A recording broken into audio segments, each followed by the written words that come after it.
ಗೆಳೆಯರೇ ನಮಸ್ಕಾರ, ಹೇಗಿದ್ದೀರಿ ಎಲ್ಲರೂ? ಗೆಳೆಯರೇ, ಬಿಜೆಪಿ ಮಿಷನ್ ಬಂಗಾಳವನ್ನು ಶುರು ಮಾಡಿಕೊಂಡಿದೆ. ಈ ಬಾರಿ ಪಶ್ಚಿಮ ಬಂಗಾಳದಲ್ಲಿ ಬಿಜೆಪಿ ಅಧಿಕಾರಕ್ಕೆ ಬರಲೇಬೇಕು ಅಂತ ದೊಡ್ಡ ನಿರ್ಧಾರವನ್ನ ಅಮಿತ್ ಶಾ ಮಾಡಿ ಉಪಾಯವನ್ನು ಮಾಡಿಕೊಂಡಿದ್ದಾರೆ. ಚುನಾವಣೆಗೆ ಇನ್ನೂ 4 ತಿಂಗಳು ಇರೋವಾಗಲೇ ಅಖಾಡಕ್ಕೆ ಇಳಿದಿದ್ದಾರೆ. ಜೊತೆಗೆ ಮತ್ತೊಮ್ಮೆ ಬಂಗಾಳದಲ್ಲೂ ಹಿಂದೂಗಳನ್ನ ತಳಮಟ್ಟದಿಂದ ಒಗ್ಗೂಡಿಸೋಕೆ ಬಿಜೆಪಿಯ ಚಾಣಾಕ್ಷ ಬಹಳಷ್ಟು ಪ್ರಮುಖ ನಾಯಕರನ್ನ ಬಂಗಾಳ ಚುನಾವಣಾ ಕಣಕ್ಕೆ ಇಳಿಸಿದ್ದಾರೆ. ಖುದ್ದು ಶಾ ಕೂಡ ಯಾವಾಗ ಎಲ್ಲಿಗೆ ಭೇಟಿಯನ್ನು ನೀಡಬೇಕು ಅನ್ನೋ ಪ್ಲಾನ್ ಕೂಡ ಮಾಡಿಕೊಂಡಿದ್ದಾರೆ. ಇನ್ನೊಂದು ಕಡೆ ಬಂಗಾಳದಲ್ಲಿ ಅಕ್ರಮ ವಲಸಿಗರ ಓಟ ಮುಂದುವರಿತಾನೇ ಇದೆ. SIR ಪ್ರಕ್ರಿಯೆಗೆ ಹೆದರಿ ಒಂದು ಊರಲ್ಲಿದ್ದ ಬಹುತೇಕ ಎಲ್ಲರೂ ಮನೆಗಳಿಗೆ ಬೀಗ ಜಿಡಿದು ಎಸ್ಕೇಪ್ ಅಂತ ಓಡಿ ಹೋಗಿದ್ದಾರೆ. ಅಲ್ಲಿಗೆ ಒಂದು ಊರಲ್ಲಿ ಅದೆಷ್ಟು ಅಕ್ರಮ ವಲಸಿಗರು ಇದ್ರು ಅನ್ನೋ ವಿಚಾರ ಈಗ ಹೊರಗೆ ಬರ್ತಾ ಇದೆ. ಮತ್ತೊಂದು ಕಡೆ ಅಧಿಕಾರವನ್ನು ಉಳಿಸಿಕೊಳ್ಳೋಕೆ ಮಮತಾ ಬ್ಯಾನರ್ಜಿ ಸರ್ಕಸ್ ಮುಂದುವರಿತಾನೇ ಇದೆ.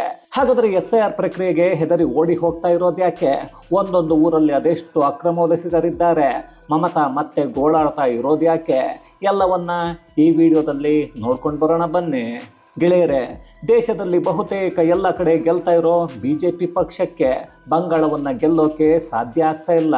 ಅದು ತುಂಬ ಕಷ್ಟ ಆಗ್ತಾ ಇದೆ. ಬಂಗಾಳದಲ್ಲಿ ಅಷ್ಟೊಂದು ದೊಡ್ಡ ರಾಜ್ಯ ಅಂತ ಆಗ್ತಾ ಇದ್ರು ಕೇಂದ್ರ ಸರ್ಕಾರ ನೋಡಿಕೊಂಡು ಯಾಕೆ ಸುಮ್ಮನೆ ಇದೆ? ಅತ್ಯಾಚಾರಗಳು, ಹತ್ಯೆಗಳು, ರಕ್ತಪಾತ, ಹೀಗೆ ಇಡೀ ರಾಜ್ಯದ ಕಾನೂನು ಸುವ್ಯವಸ್ಥೆ ಇಲ್ಲದೆ ಇರೋವಾಗ ರಾಷ್ಟ್ರಪತಿ ಆಡಳಿತವನ್ನು ಹೇರಬಹುದಲ್ಲ ಅಂತ ನಮ್ಮಲ್ಲಿ ಬಹಳಷ್ಟು ಜನರು ಆಗಾಗ ಬಹಳಷ್ಟು ಪ್ರಶ್ನೆಗಳನ್ನು ಕೇಳ್ತಾನೆ ಇರ್ತಾರೆ. ಆದರೆ ಹಾಗೇನಾದರೂ ರಾಷ್ಟ್ರಪತಿ ಆಡಳಿತ ಹೇರಿ ಆಮೇಲೆ ಚುನಾವಣೆ ನಡೆದು ಅದಾದ ಮೇಲೆ ಅಧಿಕಾರ ಬದಲಾವಣೆ ಆದರೆ ನಾಳೆ ಒಂದಷ್ಟು ಇಲ್ಲದ ಸುಳ್ಳು ಕಥೆಗಳನ್ನು ಕಟ್ಟಿ ಮಮತಾ ಬ್ಯಾನರ್ಜಿಯನ್ನ ಯಾವುದೋ ಸಿನಿಮಾದ ಹೀರೋ ಹಾಗೆ ಬಿಂಬಿಸಿ ಮುಂದಿನ ಜನರೇಷನ್ ಯುವಕರನ್ನ ದಾರಿ ತಪ್ಪಿಸುವ ವ್ಯವಸ್ಥೆ ತುಂಬ ಗಟ್ಟಿಯಾಗಿದೆ. ಅದರಿಂದ ಸಂವಿಧಾನದ ಪ್ರಕಾರವೇ ಈ ದೀದಿಯ ದುರಾಡಳಿತವನ್ನ ಬೂದಿ ಮಾಡಬೇಕು ಅಂತ ಬಿಜೆಪಿ ಪಣ ತೊಟ್ಟ ಹಾಗೆ ಕಾಣಿಸ್ತಾ ಇದೆ. 2026ರಲ್ಲಿ ನಡೆಯೋ ಪಶ್ಚಿಮ ಬಂಗಾಳದ ಚುನಾವಣೆ ಅಖಾಡ ಈಗಲೇ ಸದ್ದನ್ನ ಮಾಡ್ತಾ ಇದೆ. ಅದರಲ್ಲೂ ಖುದ್ದು ಅಮಿತ್ ಶಾ ಬಂಗಾಳದ ಮೇಲೆ ಗಮನವನ್ನು ಇಟ್ಟಿದ್ದಾರೆ. ಬಂಗಾಳದಲ್ಲಿ ಒಂದು ರಥಯಾತ್ರೆಯನ್ನ ಮಾಡೋದಕ್ಕೂ ದೊಡ್ಡದಾಗಿ ಅಡ್ಡಗಾಲನ್ನ ಹಾಕಿದ್ದ ಮಮತಾ ಬ್ಯಾನರ್ಜಿ ಬಿಜೆಪಿಗೆ ಟಾರ್ಗೆಟ್ ಅನ್ನೋದ್ರಲ್ಲಿ ಎರಡು ಮಾತಿಲ್ಲ. TMCಯ ದುರಾಡಳಿತವನ್ನು ಮಟ್ಟ ಹಾಕೋಕೆ ಬಹಳಷ್ಟು ರಣತಂತ್ರವನ್ನ ಹೆಣಿತಾ ಇರೋ ಬಿಜೆಪಿ ಕಳೆದ ಚುನಾವಣೆಯಲ್ಲಿ ವಿಪಕ್ಷ ಸ್ಥಾನದಲ್ಲಿ ಕುಳಿತುಕೊಳ್ಳೋ ಮಟ್ಟಕ್ಕೆ ಬೆಳೆದು ನಿಂತಿದೆ. ಅಲ್ಲಿಯವರೆಗೂ ಬಂದ ಮೇಲೆ ಅಧಿಕಾರಕ್ಕೆ ಬರೋದಕ್ಕೆ ಒಂದೇ ಹೆಜ್ಜೆ ಬೇಕು ಅನ್ನೋದು ನಿಜ. ಈ ಕಳೆದ 5 ವರ್ಷಗಳಲ್ಲಿ ಮಮತಾ ಸರ್ಕಾರದಲ್ಲಿ ಆಗಿರೋ ಅಕ್ರಮ, ಸಮಾಜಘಾತುಕ ಕೃತ್ಯಗಳು, ಗಲಭೆಗಳು, ಅತ್ಯಾಚಾರಗಳು, ಅನ್ಯಾಯಗಳು ಎಲ್ಲವನ್ನ ನೋಡ್ತಾ ಇದ್ರೆ ಜನರು ಮಮತಾ ಬ್ಯಾನರ್ಜಿಯನ್ನ ಖಂಡಿತ ಸೋಲಿಸ್ತಾರೆ ಅಂತ ನಮ್ಮಲ್ಲಿ ಅದೆಷ್ಟೋ ಜನರು ಅಂದುಕೊಳ್ಬಹುದು. ಆದರೆ ಅದು ಅಂದುಕೊಂಡಷ್ಟು ಸುಲಭ ಅಲ್ಲ. ಯಾಕಂದ್ರೆ 2024ರ ಲೋಕಸಭಾ ಚುನಾವಣೆಯ ಸಮಯದಲ್ಲಿ ಮಮತಾ ವಿರುದ್ಧವಾಗಿ ಆಡಳಿತ ವಿರೋಧಿಯಲ್ಲೇ ಇತ್ತು. ಆದರೂ ಆಗ TMC ಪಕ್ಷ ಅತಿ ಹೆಚ್ಚಿನ ಸೀಟುಗಳನ್ನು ಗೆದ್ದು ಮೊದಲ ಸ್ಥಾನದಲ್ಲೇ ಉಳಿದುಕೊಂಡಿತ್ತು. ಅದಕ್ಕೆ ಅಸಲಿ ಕಾರಣ ನಕಲಿ ಮತಗಳು ಅನ್ನೋದು ಈಗ ರಿವೀಲ್ ಆಗ್ತಾ ಇದೆ. ಆದರೆ ಈ ವಿಚಾರವನ್ನ ಬಿಜೆಪಿಯ ಯಾವುದೇ ವ್ಯಕ್ತಿ ಮಾತಾಡ್ತಾ ಇಲ್ಲ.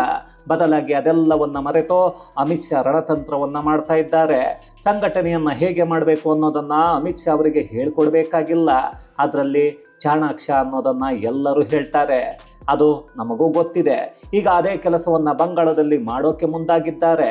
ಬಂಗಾಳವನ್ನು ವಿಭಜನೆ ಮಾಡಿ ಒಂದೊಂದು ದಿಕ್ಕಿಗೆ ಒಬ್ಬೊಬ್ಬರನ್ನ ನೇಮಕ ಮಾಡ್ತಾ ಇದ್ದಾರೆ.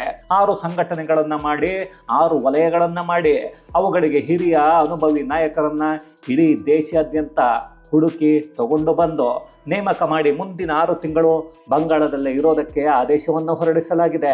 ಅದರಲ್ಲಿ ಉತ್ತರ ಬಂಗಾಳಕ್ಕೆ ಅನಂತ ನಾರಾಯಣ ಮಿಶ್ರಾ, ರಾರ್ಗೆ ಪವನ್ ಸಾಯಿ ಮತ್ತು ಧನಸಿಂಗ್ ರಾವತ್, ಹೌರಾಗೆ ಪವನ್ ರಾಣಾ ಮತ್ತು ಸಂಜಯ್ ಭಾಟಿಯಾ, ಮೇದಿನಿಪುರಕ್ಕೆ JPS ರಾಥೋಡ್, ದಕ್ಷಿಣ 24 ಪರಗಣಕ್ಕೆ M ಸಿದ್ಧಾರ್ಥನ್ ಮತ್ತು CT ರವಿ, ಹಾಗೆಯೇ ಸಿಲಿಗುರಿಗೆ ಅರುಣ್ ಬಿನ್ನಾಡಿಯನ್ನ ನೇಮಕ ಮಾಡಲಾಗಿದೆ.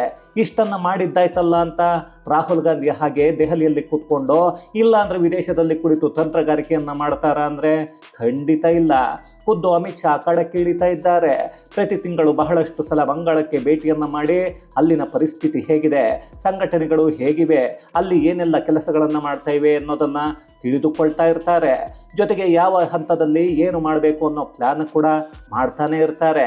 ಸದ್ಯದ ಮಾಹಿತಿಗಳ ಪ್ರಕಾರ ಈ ಬಾರಿ ಬಂಗಾಳದಲ್ಲಿ ಬಿಜೆಪಿ ಕೈ ಹಾಕಿರೋ ಉದ್ದೇಶವೇ ಹಿಂದೂಗಳನ್ನು ಒಗ್ಗೂಡಿಸೋದು. ಮಮತಾ ಬ್ಯಾನರ್ಜಿ ನೇರವಾಗಿ ಧರ್ಮಾಧಾರಿತ ಮತ್ತು ಓಲೈಕೆ ರಾಜಕೀಯ ಮಾಡ್ತಾ ಇರ್ತಾರೆ. ಅವರು ಅದೆಷ್ಟರ ಮಟ್ಟಿಗೆ ಓಲೈಕೆ ಮಾಡ್ತಾರೆ ಅನ್ನೋದು ನಮ್ಮ ಕಣ್ಣಿಗೆ ಕಾಣಿಸ್ತಾನೇ ಇದೆ. ಹಿಂದೂಗಳಿಗೆ ಉಳಿಗಾಲ ಇಲ್ಲ, ಮಮತಾ ಬ್ಯಾನರ್ಜಿ ಹಿಂದೂಗಳು ಸರ್ವನಾಶ ಆದರೂ ತಲೆಯನ್ನು ಕೆಡಿಸಿಕೊಳ್ಳಲ್ಲ ಅನ್ನೋದು ಗೊತ್ತಿದ್ರು. ಅದನ್ನೆಲ್ಲ ನೋಡಿಕೊಂಡು ಯಾಕೆ ಸುಮ್ಮನೆ ಇರ್ತೀರಾ, ನಿಮ್ಮ ರಕ್ಷಣೆ ನಿಮ್ಮದೇ ಜವಾಬ್ದಾರಿ, ಹಿಂಗಿದ್ದಾಗ ಮಮತಾ ಮತ್ತು ಅವರ ಪಕ್ಷದ ನಾಯಕರನ್ನ ಯಾಕೆ ಆಯ್ಕೆ ಮಾಡಬೇಕು ಅಂತ ಎಚ್ಚರಿಕೆಯನ್ನು ಕೊಡೋ ಕೆಲಸವನ್ನ ಬಿಜೆಪಿ ಮಾಡೋಕೆ ಮುಂದಾಗಿದೆ. ಬರೀ ಇಷ್ಟೇ ಅಲ್ಲ, ಇನ್ನೂ ಒಂದಷ್ಟು ಅಸ್ತ್ರಗಳನ್ನು ಪ್ರಯೋಗ ಮಾಡ್ತಾರೆ ಅನ್ನೋದು ಕೂಡ ಈಗ ಹೊರಗೆ ಬರ್ತಾ ಇದೆ. ಈಗಾಗಲೇ ಬಂಗಾಳದ ಕುರಿತು ಹೇಳಿಕೆಗಳನ್ನು ಬಿಜೆಪಿ ಕೊಡ್ತಾ ಇದೆ. ಅದರಲ್ಲಿ ದೆಹಲಿ ಆಯಿತು, ಬಿಹಾರ ಆಯಿತು, ಮುಂದಿನ ಟಾರ್ಗೆಟ್ ಬಂಗಾಳ, 160 ಸೀಟುಗಳನ್ನು ಗೆದ್ದು ಅಧಿಕಾರಕ್ಕೆ ಬರ್ತೀವಿ ಅನ್ನೋದನ್ನು ಬಿಜೆಪಿ ಹೇಳಿಕೊಳ್ತಾ ಇದೆ. ಇಷ್ಟೊಂದು ಜೋರಾಗಿ ಹೇಳೋಕೆ ಕಾರಣ ಅಂದರೆ ತೃಣಮೂಲ ಕಾಂಗ್ರೆಸ್ನ ಉತ್ತರಾಧಿಕಾರಿ ಅಭಿಷೇಕ್ ಬ್ಯಾನರ್ಜಿ ಕೊಟ್ಟಿರೋ ಅದೊಂದು ಹೇಳಿಕೆ. ಅದೇನೆಂದರೆ TMC ಕಾರ್ಯಕರ್ತರು ನಿಷ್ಠೆಯಿಂದ ಇಲ್ಲ ಅಂತ. ಹಾಗಾಗಿ ಇಲ್ಲಿ ಬಿಜೆಪಿ ನೇರವಾಗಿ ಮಮತಾ ಬ್ಯಾನರ್ಜಿಯನ್ನು ಟಾರ್ಗೆಟ್ ಮಾಡೋದ್ರ ಬದಲು ಕಾರ್ಯಕರ್ತರನ್ನು ಟಾರ್ಗೆಟ್ ಮಾಡಿ ತಳಮಟ್ಟದಲ್ಲಿ ಬಿಜೆಪಿ ಕಾರ್ಯಕರ್ತರ ಬಲವನ್ನು ಹೆಚ್ಚಿಸಿಕೊಳ್ಳೋಕೆ ಮುಂದಾಗಿದೆ. ಆದರೂ 3 ಸಲ ಸಂಸದ ಆಗಿರೋ ಮಮತಾ ಬ್ಯಾನರ್ಜಿಯ ಸೋದರಳಿಯ ಅಭಿಷೇಕ್ ಬ್ಯಾನರ್ಜಿ ಅದ್ಯಾವ ಆಧಾರದ ಮೇಲೆ ಕಾರ್ಯಕರ್ತರು ನಿಷ್ಠೆಯಿಂದ ಇಲ್ಲ ಅಂತ ಹೇಳಿದ್ರೋ ಗೊತ್ತಿಲ್ಲ. ಈಗ ಅಲ್ಲಿ ಬೇಸರ ಮಾಡಿಕೊಂಡಿರೋ ಒಂದಷ್ಟು TMC ಕಾರ್ಯಕರ್ತರನ್ನ ಬಿಜೆಪಿ ತನ್ನ ತೆಕ್ಕೆಗೆ ತೆಗೆದುಕೊಳ್ಳೋ ಕೆಲಸವನ್ನ ಮಾಡ್ತಾ ಇದೆ. ಈಗಾಗಲೇ ಮಮತಾ ಬ್ಯಾನರ್ಜಿ ಅಭಿಷೇಕ್ ಬ್ಯಾನರ್ಜಿಯನ್ನ ತಮ್ಮ ವಾರಸುದಾರ ಅಂತ ಬಿಂಬಿಸೋಕೆ ನಿಂತಿದ್ದಾರೆ. ಅದನ್ನೇ ಹಿಡಿದುಕೊಂಡು ಕುಟುಂಬ ರಾಜಕಾರಣವನ್ನು ಟಾರ್ಗೆಟ್ ಮಾಡಿ ಜನರನ್ನು ಎಚ್ಚರಿಸೋ ಕೆಲಸಕ್ಕೆ ಬಿಜೆಪಿ ಕೈ ಹಾಕ್ತಾ ಇದೆ. ಅದರ ಜೊತೆಗೆ ಮಮತಾ ಬ್ಯಾನರ್ಜಿಯ ಬಲಗೈಯಾಗಿದ್ದ ಸುವೇಂದು ಪಕ್ಷವನ್ನು ಬಿಟ್ಟು ಹೋಗೋಕೆ ಕಾರಣ ಇದೇ ಅಭಿಷೇಕ್ ಬ್ಯಾನರ್ಜಿ. TMC ಪಕ್ಷವನ್ನು ತೊರೆದು ಈಗ ಕಟ್ಟರ್ ಬಿಜೆಪಿ ನಾಯಕ ಆಗಿರೋ ಸುವೇಂದು ಕಳೆದ ಚುನಾವಣೆಯಲ್ಲಿ ನಂದಿ ಗ್ರಾಮದಲ್ಲೇ ಮಮತಾ ಬ್ಯಾನರ್ಜಿಯನ್ನು ಸೋಲಿಸಿ ನಡುಕವನ್ನು ಹುಟ್ಟಿಸಿದ್ರು.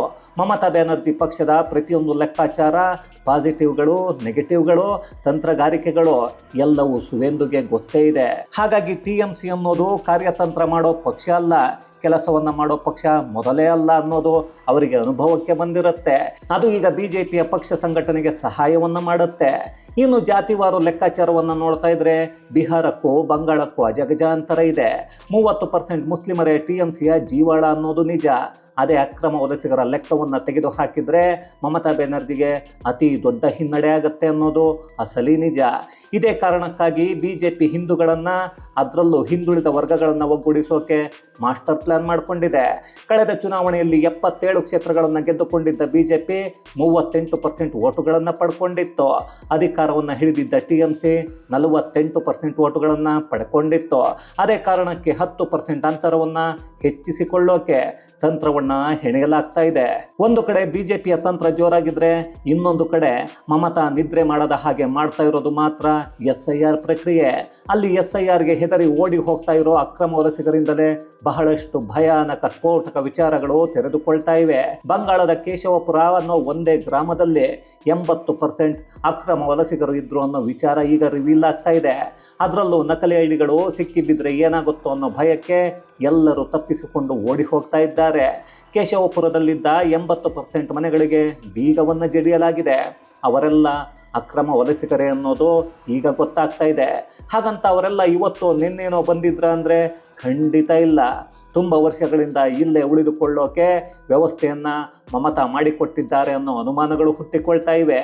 ಒಂದು ಪ್ರದೇಶ ಅಥವಾ ಒಂದು ಊರಲ್ಲಿ 80% ಅಕ್ರಮ ವಲಸಿಗರೇ ಇದ್ದಾರೆ ಅಂದರೆ ಇಡೀ ಬಂಗಾಳವನ್ನು ಕ್ಲೀನ್ ಮಾಡಿದರೆ ಅದೆಷ್ಟು ಇರಬಹುದು ಅನ್ನೋದನ್ನು ಯೋಚನೆ ಮಾಡಿಕೊಳ್ಳಿ. ಅಲ್ಲಿ ಓಡಿ ಹೋಗ್ತಾ ಇರೋದ್ರಲ್ಲಿ ಬಹಳಷ್ಟು ಜನರು BSF ಯೋಧರ ಕೈಗೆ ಸಿಕ್ಕಿ ಬೀಳ್ತಾ ಇದ್ದಾರೆ. ಇನ್ನು ಒಂದಷ್ಟು ಜನರು ಸಿಲಿಗುರಿಯ ಮೂಲಕ ನೇಪಾಳಕ್ಕೆ ಹೋಗೋ ಪ್ರಯತ್ನವನ್ನು ಮಾಡ್ತಾ ಇದ್ದಾರೆ. ಇನ್ನೂ ಹಲವರು ನಾವು ಪೊಲೀಸರ ಕೈಗೆ, ಸೇನೆ ಕೈಗೆ ಸಿಕ್ಕಿಕೊಳ್ಳೋದು ಯಾಕೆ ಅಂತ ಅವರೇ ಖುದ್ದಾಗಿ ನಿರಾಶ್ರಿತ ಕೇಂದ್ರವನ್ನು ಸೇರಿಕೊಳ್ತಾ ಇದ್ದಾರೆ. ಇಂತಹ ಸುದ್ದಿಗಳು ಮಮತಾಗೆ ಮಾರಕ್ಕಾಗುತ್ತವೆ ಅನ್ನೋದು ಗೊತ್ತೇ ಇದೆ. ಆದರೆ ಅದನ್ನೆಲ್ಲ ತಪ್ಪಿಸೋಕೆ ಆಗಲ್ಲ ಅನ್ನೋದು ಮಮತಾ ಬ್ಯಾನರ್ಜಿಗೂ ಗೊತ್ತು. ಇದೆಲ್ಲವನ್ನು ನೋಡ್ತಾ ಇರೋ ದೀದಿ ಈಗ ಚುನಾವಣೆಯ ಹೊಸ್ತಿಲಲ್ಲೇ ಓಟಿಗಾಗಿ ಒಂದು ತಂತ್ರವನ್ನು ಹೆಣೆದುಕೊಂಡು ಹೊಸ ದಾರಿಯನ್ನು ಕಂಡುಕೊಂಡಿದ್ದಾರೆ.